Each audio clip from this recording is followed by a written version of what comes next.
Hi guys, I'm Teacher Mark, and I'm doing a series of videos covering the conditionals because a lot of people struggle with these. So I've already done the zero conditional. Today I'm going to be doing the first conditional. So keep watching. I'm going to help you to understand how to use this. Welcome back guys. So let's talk about the first conditional. Before we do that, let's talk about conditionals as a whole. Remember, whenever you use a conditional sentence, you need a conditional clause and a resulting clause. Okay? So let's go back to the first conditional. So we use it to talk about specific things that are likely to happen in the future.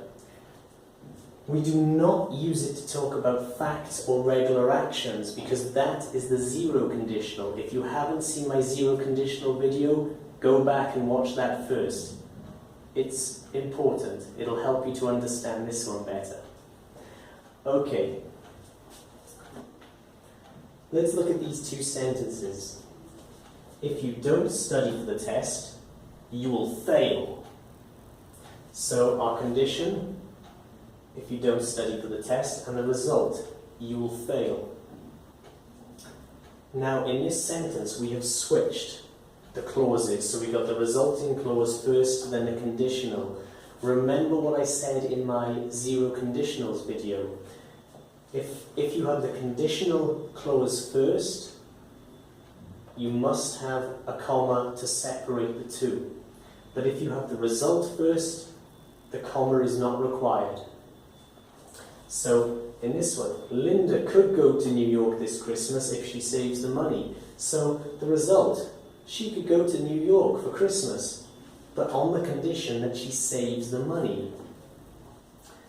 Right then guys, so now let's break this down into the structure. How do we form this sentence?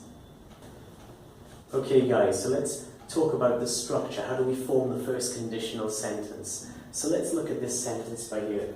If you miss the bus, you could take a taxi. You can see our friend teacher here. He has missed the bus and he's running. Come back! I haven't got on you yet. But it's his own fault. You should have been early. You should have been there ready for the bus.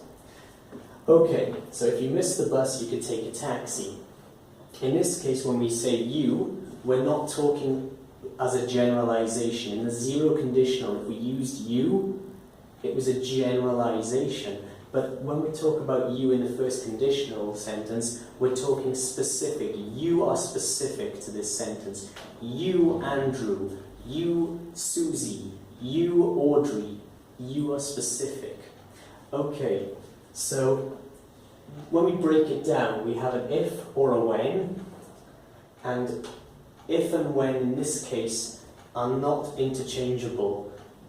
With the zero conditional, they were pretty interchangeable in most cases. In this case, they're not. Because if we changed if to when, we'd be very optimistic about teacher missing the bus. When you miss the bus. So be careful. It can change the meaning of the sentence. So if or when, plus our subject, you.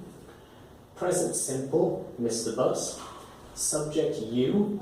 And then we normally use a future simple form here, will, but you can also use a modal, like a may, might, could, should. In this case, we've opted to use the modal could. You could, the base form of the verb, take a taxi, our object. So, I hope that has helped you guys understand how to use the first conditional sentences, and I hope you enjoyed this video. Don't forget to subscribe if you already have, and I'll see you in my next video. Take care guys. Bye bye.